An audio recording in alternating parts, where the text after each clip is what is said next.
Hi, welcome back to The Scent Advocate. The theme for today's video is warm gem tones. So what do I mean by that? So the dark purples, the deep reds, deep purples, and a fragrance that is warm as opposed to the spring versions of those, right? The pinks, the lilacs, the cornflowers, none of that. These are purple, reds, and blues with a very warm fall feel to them.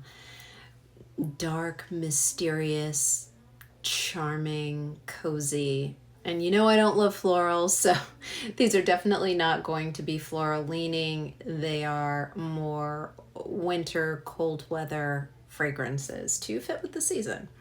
So these are all samples that I got from a recent haul from Scent Split, which I love. And let's start out with Agonist Dark Sapphire. And at the initial spray, it definitely has a warmth to it. It's a cross between a leather and a rubber fragrance for me. Not looking at the notes yet. If I were to imagine a high quality blue plastic floral, that's what you'd be getting here. It feels like there might also be a very faint oak moss in here.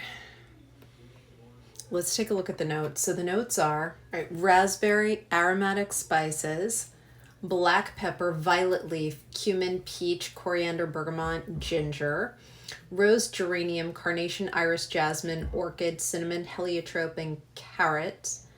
Then we've got in the base notes oud, patchouli, olibanum, guaiac wood, vanilla, tonka bean, and labdanum. So there's definitely an interesting feel to this. The cumin comes out a little bit. It's got a little something extra, and I feel like that's what was leading me down the leather path. But as it dries, it gets something of a naughtiness to it. Less plastic, more naughty. So the cumin develops into less of a plastic, more of that naughtiness. The iris is there, making it powdery. The blue, I don't know, maybe it's that violet. I love violet. I love the iris. This is really neat stuff. At first spray, it's okay. You can tell it's going to develop into something else. I haven't tried this on skin yet, but on the paper, it's getting really interesting. Let's see how it dries down later. Moving on, we've got 14.2 Costume Liquide by Pierre Guillaume Paris. Ooh la la. This is nice. So when I saw the name of the fragrance, it took me back to a while ago when I lived in New York City, and I went to a costume shop to get a really great costume for a Halloween party I was going to. It was way over the top. Like, this was something that looked like were retired Broadway show costumes. I didn't buy it. You rented these, right? And you brought them back. They were just way too expensive to buy. And the quality was incredible. Anyway, something about the name, the liquid costume thing, I don't know, reminded me of that. And when I went there, it was in October around Halloween, and it just took me back. The fragrance at first is a green, powdery. Imagine the smell of the leaves as they go from green to yellow to orange to red, with the faint hint of balsam in the air. This reminds me of what changing leaves would smell like if they had a fragrance out in the woods. Really beautiful. Let's see what the notes are. Haitian vetiver, pepper, iris, basil, peony, violet leaves. Yeah. So lots of green, but offset by the powdery iris. Very, very nice. And I think the backbone comes from the pepper. Beautiful stuff. Let's wait and see how it dries down. Moving on, we've got Moroccan Iris by Lorga Parfums. Oh boy. Oh my God. At first spray, raspberry jello, circa 1970. I'm dating myself. Okay, not 1970. Figure 1975, okay? Wow, it's that sugary, sweet fruit. Somewhat artificial, but that's okay because it's just so damn good.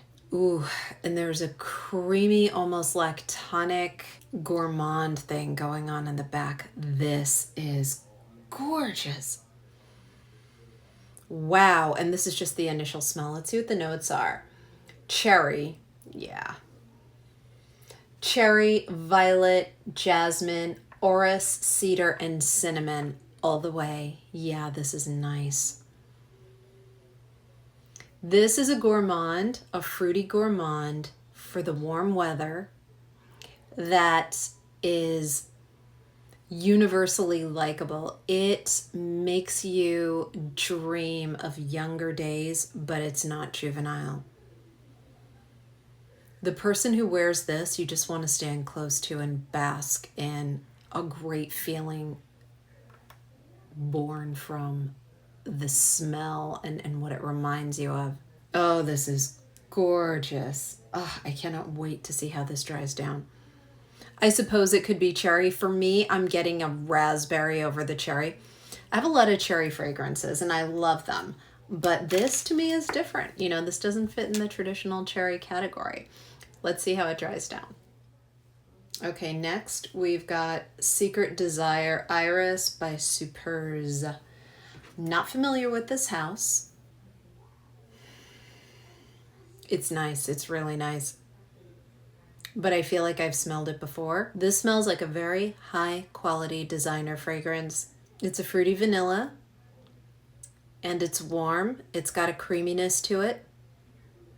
It reminds me of, there's a flanker of Giorgio Armani's C, and I do have the flanker. It's in the red bottle. I don't have it handy, so I can't pull it up, but it's along those lines. It's a fruity vanilla, but the vanilla is done really well. This has a bit more of a depth to it, maybe a little bit of suede in there. Let's see the notes. They are caramel, iris, amber, rose, vanilla, ylang ylang, patchouli, violet, powdery notes, and musk. Yeah, that all makes sense. This is very, very nice. But I have other fragrances in my collection that are close enough that I may not be inclined to get a full bottle. If you don't, definitely get your nose on this. It's a great scent, and the fragrance is, it's a perfume extrait. So if you have an EDP in your collection, or if you are looking for something stronger than an EDP, this would be really nice. Let's see what happens if we give it a little while. Moving on to Rouge Velours. So I was very curious about the YSL fragrances. I have Baby Cat, which I got as a gift. I absolutely loved it. This particular line of YSL fragrances really had me intrigued when I read the notes, and Rouge Velours was definitely right up my alley. I picture red velvet with this. Not the velvet rope, but velvet curtains. Something stronger and, I don't know, more substantial in its surroundings. Something inviting, something that holds back a secret. Not something that just holds you back. So let's see the notes on this. White tea, pink pepper, rose, jasmine, iris, and the base are patchouli, vetiver, and musk. I definitely get the pink pepper. It's gorgeous. I also get the iris, the musk, and the jasmine. I don't get any rose. This is really, really nice. It's the kind of floral you might be inclined to wear in the cooler weather as opposed to like a spring. And it's got a dark, mysterious quality to it that definitely feels high quality. Let's see how it dries down and go from there. Next, we have YSL's Grain de Poudre, powder grain of powder by YSL. I have heard of a lot of releases from YSL in the last several years, but not this one, like Rouge Velour, jumpsuit, blouse. Of course, I have baby cat, but I hadn't heard of this, and I read the notes and I was intrigued. So I absolutely had to get a sample. It is so wonderful. This is unique, in my opinion. This is a black pepper, powdery, green fragrance. I think this would be unisex by most standards. The other fragrances we've talked about today tend to lean a bit feminine. This one is unisex, if not leaning a little bit masculine, and it is amazing. The notes for this are black pepper, coriander, violet leaves, sage, suede, and musk. Oh, it is absolutely incredible. Let's see how it dries down, but I have to confess I've tried this on my skin, and on my skin it smells 10 times better than it smelled on paper, and I will probably get a full bottle of this at some point. It's a stunner. Wow, Grain de Poudre by YSL. How about that French? It's terrible, right? I can't even believe I do this to you people. I'm torturing you with my French pronunciations. I really am good with languages, but you'd never know it based on how I pronounce these names. Okay, next we've got Violet Musk by Amal, Ajamal. I hope I'm pronouncing that correctly.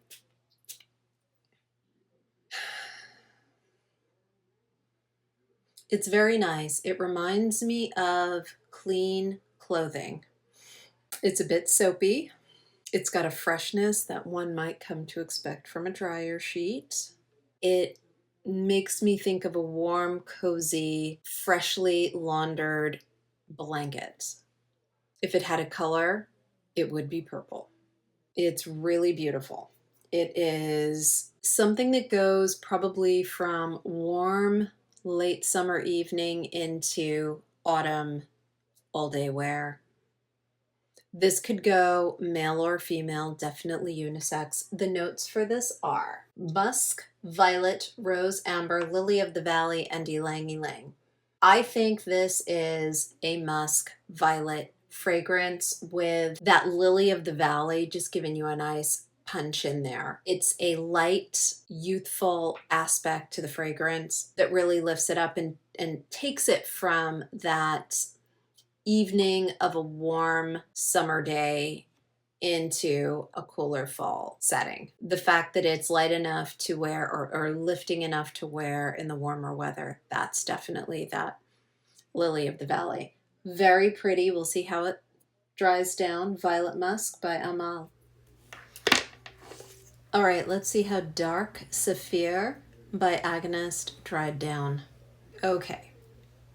If you remember the dolls from the 80s that had hair that smelled like fruit, the strawberry shortcake dolls, this smells like a combination of those, blueberry muffin in particular, and a plastic baby doll head, full stop. No special fragrance. This is a little too plastic baby doll head for me, but with a strong punch of blueberry. I like it. If that sort of fragrance profile appeals to you, if you like that baby doll head, a little bit of that kind of soft rubber, this is going to be right up your alley. It's very nice. I'm glad I sampled it. Dark Saphir by Agonist. Moving on to 14.2 Costume Liquide. This is nice. It's giving me a faint, soapy floral, pleasant, light, warm weather, or spring.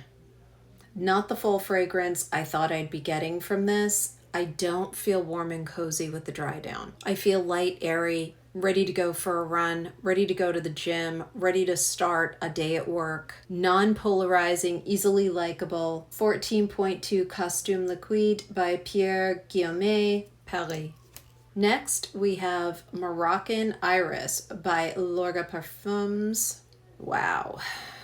This moved away from the raspberry jello into a slightly more defined cherry. I can definitely pick out the cherry. It's still got a sweetness to it, but it's muted a bit. It's a sophisticated cherry with a almost cotton backdrop to it. Very nice. A warm fruit that I think feels a little youthful to me. I like it. It still takes me back to those 1970s Jello parfaits that my mom used to make with Cool Whip, but not as much as it did at first spray. This is very nice if you like cherry, if you like a sweet gourmand, something of a Cool Whip in the background. Like I said, this would be up your alley. I'm going to try this on my skin because I feel like it's reading false on the paper. I think there's probably a lot more depth that I'd get from it on my skin. So Moroccan Iris by Lorga Parfums. Next, we have Secret Desire Iris by Supers.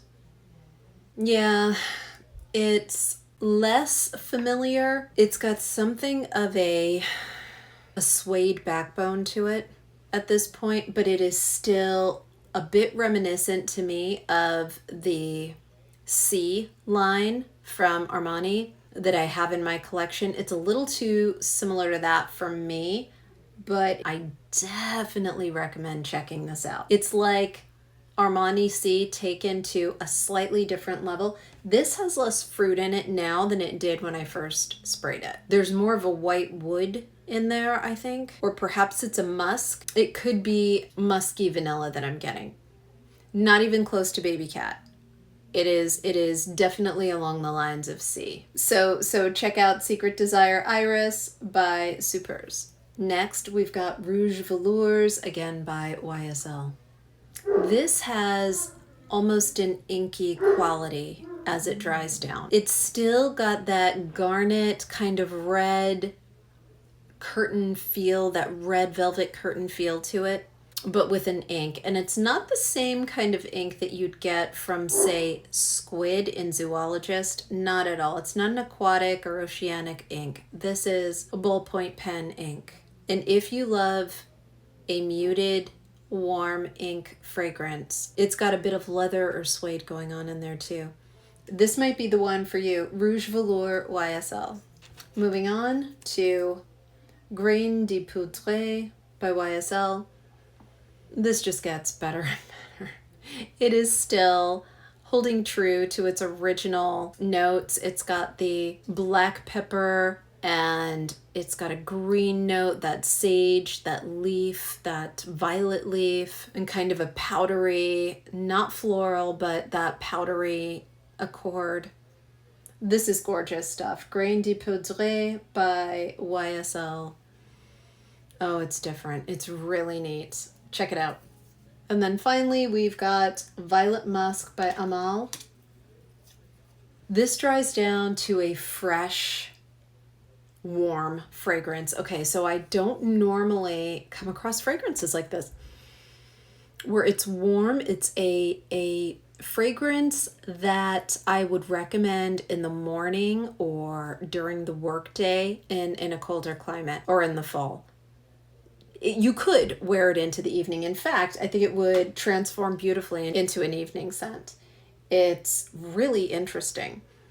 Haven't smelled anything like it before. Definitely warm, definitely iris, definitely musk, but an early day fragrance for the fall. It's universally likable. I think it's still pretty unisex. It is Amal Violet Musk. Okay, so those are the fragrances from my recent sample haul that I thought really screamed cool weather. I have one more kind of bonus sample. I tried this. I really, really liked it. It's a YSL. It's called Exquisite Embroidery, and I'd never heard of it before, but the notes really intrigued me, so I got a sample, and I really like it. It is one of the most comforting fragrances I've ever smelled.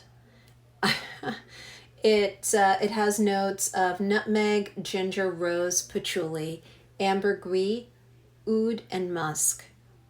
This is really beautiful. I tried it on my skin, and I definitely am going to pursue this one, whether it's a very heavily requested Christmas present from my wish list, or I may just buy myself a present before the end of the year. This would be the one that I pursue. If I had to break it down and pick just one fragrance that I've sampled over the last few months that I would want to buy a full bottle of, this would definitely be it. How do I describe this? This has, so you heard the notes, this has a very faint popcorn, caramel popcorn, slightly lactonic, warm milk, and powdery feel to it. Embroidery doesn't come to mind, but the color of embroidered fabric in my mind, I always think of an off-white. And it's that creamy off-white color that you see with, an embroidered vintage tablecloth, something with maybe solid white stitching or embroidery on it, but the underlying piece of fabric is off-white. That beautiful white versus off-white contrast. The coziness that kind of vision evokes. Maybe a little warm baked bread in the background, but it's not a gourmand. And a vanilla, but not much. It's just there to give it some backbone. And it's not consistent with the notes, right? I think the ambergris is really playing off of the nutmeg and giving it something very unique. So if you get a chance to try Exquisite Embroidery by YSL, I highly recommend it. Let me know in the comments what you think. Have you smelled something like this before? These fragrances really took me by surprise. I expected like that warm kind of dark gem, kaleidoscope, cozy feel, and I didn't get that. I got, kind of punches in the face from different notes, a lot of florals that I didn't expect, and I'm not much of a floral person, so that kind of throws me off. They were powdery, but also a little bit too florally for my taste in terms of getting a full bottle. They're beautiful, all of them. This YSL Exquisite Embroidery is the standout for me, which is why I had to do a bonus on it. It's absolutely gorgeous. If you haven't subscribed to the channel, I'm trying to build a following. This is a passion for me. It is not my full-time job, but I'd really love to engage more. So let me know what you think of these fragrances and tell me what your favorite picks are for dark, kind of gem colored, if fragrances had a color, for fall. And like the video if you like it. Show me some love. Have a great rest of the day. Bye.